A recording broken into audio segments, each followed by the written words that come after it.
No time's getting rough, getting hard, man. And today I'm going to show you guys how you can go from making your videos look like this to this, and from this to that. Okay, so today I'm going to be going over my color correcting and color grading process. Now, I'm not an expert colorist by any means, but I am pretty happy with where I've gotten with my color correction and my color grading. So I'm hoping this can help some of you guys out there. Hopefully it does. And yeah, I'm just gonna jump right into it. So this is a wedding that I recently shot and uploaded. To start out a lot of my projects, what I'll do is I'll use a correction layer. Now, I can't remember the name of the site that you get these from, but I will look it up for you and leave it in the description below after I upload this video. So you guys will be able to see where to get your correction layers from. I feel like this really shortens the process of color correcting and color grading especially. So, as you can see, I have a color correction right here. Now what I'll do is I'll drag this over top of all of my clips, and that will affect all the underlying clips below it to speed up the process a lot. So now if I take this off, you can see how much it changes the look of the overall clips. Now if I didn't show it again, this is the correction layer right here. So you just drag it and drop it, boom, you grab it, drop it down there, and that's how you're gonna do that. Now, you guys can see how much different the colors are from before and after. And actually, that's not even, yeah, that's just a correction, not even a grade, I believe. So, what's the grade on that one? Yeah, it is. Okay, so, alright, so we got some before, and this is after.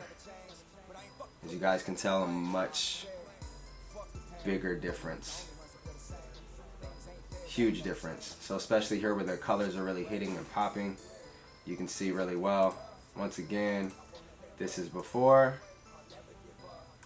and this is after. There we go. That's a lot easier. Before, after. Before, after.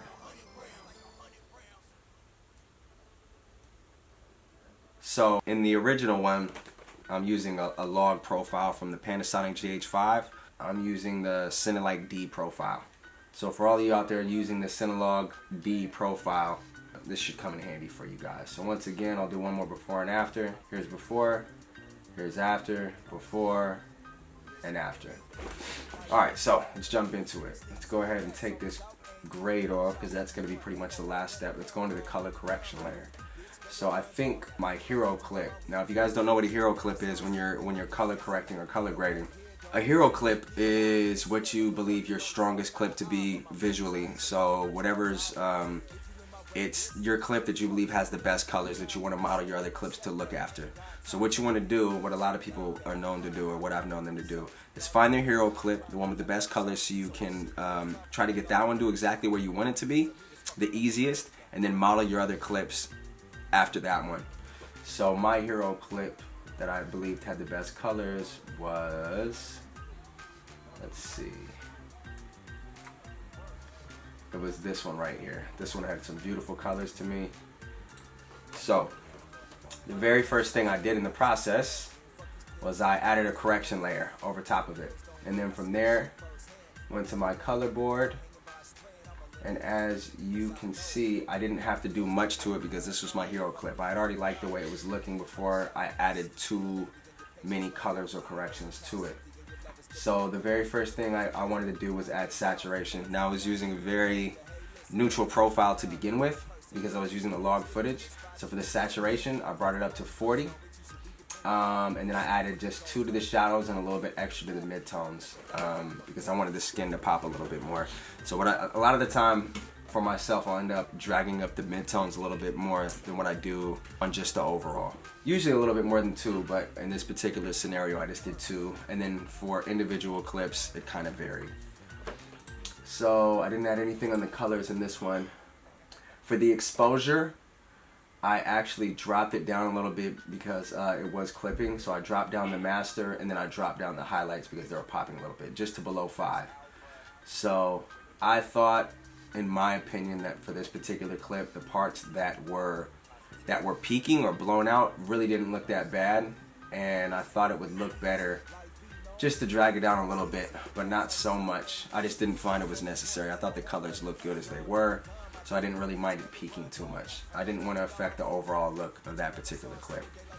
So what I did was, as you can see, if I go down here, I didn't make those adjustments on that clip in particular. I made it on the correction layer because I wanted the main saturation effects to go over all the clips as a basis for where I wanted my colors to be. So now we have added saturation to all the clips now that we added that to the correction layer. And then from there, I kind of panned out and just tried to color correct all my clips and make them look similar to each other. So this was a very similar shot, so I didn't have to mess with it too much. Just to get it to look a little bit more alike. You can see I made some small changes to this clip. It was originally a lot darker than the other one. The other one, the lighting was a little bit better, so I brought up the master by 13, lowered the shadows, and raised the highlights to add some contrast, as was in the previous clip.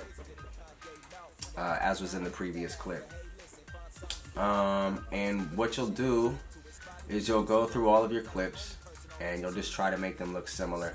Now, the ones further down were all inside, so we were dealing with kind of more like some oranger inside lights.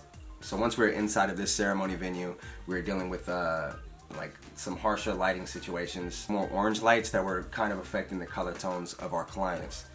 So for these particular clips, I had to make a lot more adjustments, as you can see. So before any of the color adjustments, your skin was looking really orange and just oversaturated.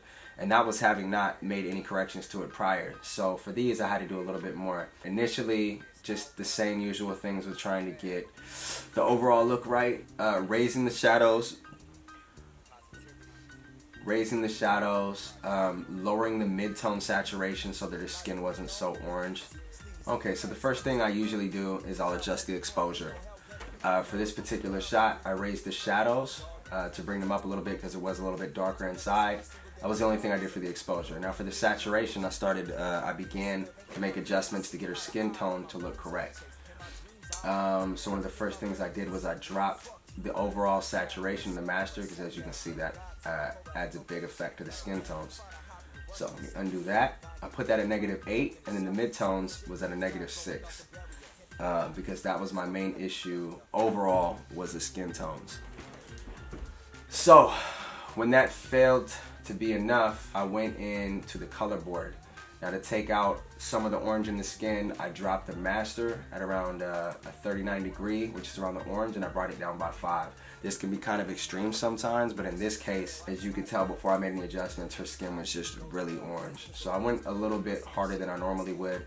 Dropped the master by 5, the midtones I dropped the oranges by 8, and then the highlights I dropped the oranges by 9, and it gave it an overall more even look throughout. And I did something similar throughout the inside clips, or at least the ones where they were heavily orange. And then I got it looking, in my opinion, much better than it had originally. So before, after, much better. So that's all I did for that. And what you'll do is you'll continue going over the clips and adjusting the colors to try to get them to look similar between your shots. Now for the indoor ones, I had to do a lot more work than the outside ones I found, but eventually after some work, got them looking where I wanted them to look. And for these, I'll leave the correction layer alone. That stands across the board, but for each individual clip, as I believe I showed you, I'll adjust their individual color boards to get everything right. And if I wanted to make an overall global change, I'll go back to the correction layer and go from there if I wanted to change all the clips. But once you get them all looking similar to each other, then it makes it a lot easier to just go to the correction layer and adjust them all as you see fit, and then they'll all match. So the last step after you've color corrected all your clips is the grade. Now this is the fun part. This is where you get to add an energy or a style to your video, depending on how you want it to feel, how you want it to look. So if you want to give it a cool look, you can add some blues. If you want to give it a warmer feel, a more lighthearted feel, you can add some warmth to the shot. And there's a ton of different ways to do this, and there's a lot of LUTs or lookup tables that you can use to give your video a specific look, or to give you a basis for how you want your video to look. So that's one that you'll drag over all the clips as you can see. So after it's already been color corrected, I've gotten the colors to around where I want them to be. As you can see, the grade was the final step to really giving it that extra little bit of cinematic energy. So, harsher shadows, added some blue to it and really gave it a much different type of energy, in my opinion. So, now, what I did is I dragged M.LUT by Motion Effects on it, or over the clip. I will put the link on the video description below, but I used M.LUT. So if you drag that over, drop it onto your correction layer, and then go to your effects. You can see it here. Now when you first get it, you'll get some free LUTs. I got around 5, and you can just drag these on to see what type of effects they add onto it. You can drag them on. Now I like to start personally, I like to keep my intensity all the way up.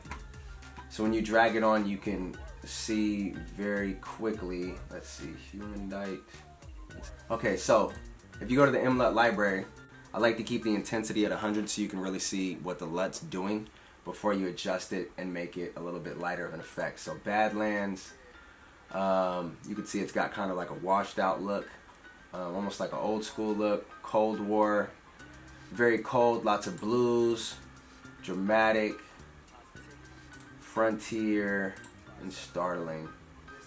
And Frontier, which one? Cold War has almost got like the teal and orange to it. Actually, the Dramatics kind of got like a teal and orange look to it. Got Frontier and Startling. So you can choose those, drag it on, and then once you do, you can adjust the intensity. And a lot of the time, you're not going to want 100.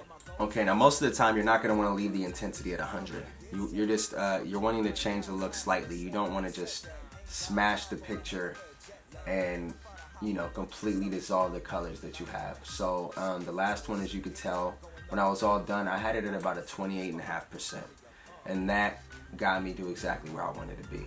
Also, you can download a lot of different LUTs from this particular website, but you don't have to use the ones only from their website. You can also go to Load Custom LUT, and as you can see from my desktop, I also have other places where I've gotten LUTs that you can download and upload into your Final Cut program. So you can go there, go to the LUTs, bonus, and I have a whole bunch of different ones that you can just click on and drag and drop. Let me see. So if you go to Load Custom LUTs, you can go here, and as you can see, I have other LUTs that I use as well. So 3D LUTs, color grading LUTs, standard Rec 709. So I also have these LUTs, and you just click on them, boom, it loads, and as you can see now I have a whole different LUT. Adjust the intensity, and yeah, from here you can adjust the highlights, the midtones, the shadows, etc., the contrast, to get it to exactly where you want to be. And film grain, which is an awesome tool. I don't use it a lot, but I know a lot of people that love it. You can adjust the amount of grain, etc. Okay, so now a LUT is a lookup table. This can save you a lot of time on color grading if you don't have a whole lot of experience with color grading yourself or creating looks. That's one thing you can do. One great thing to always go with, a lot of people go with, is going with the teal and orange. But there's a lot of great lookup tables. Some come with your Final Cut Pro program, but a lot of the times I like to get them from outside sources. So I'll leave you the links to the ones that I do use from M.LUT. There's a lot of different places you guys can get LUTs for your color grading needs, but this is just some of the places that I get them from. So a lot of the time with the LUT, I'll go and I'll find one that I like, or that's close to something I like. I'll drag it onto my clips, and then I'll adjust it from there until I get a color that I'm really happy with. And this will save me a lot of time from having to try to create a look myself and then possibly getting a little bit off track. So it saves a lot of time, and a lot of the LUTs that are out there are really good. So find one that you're happy with, go from there, save yourself some time and some work, and get into it, get creative. Okay, so I hope that helps some of you guys with your color grading process. If you had any questions, feel free to leave a comment. Please subscribe, lots more videos to come, lots more content. Hopefully the next one will be with me not being so sick. And thank you for watching. Catch y'all soon.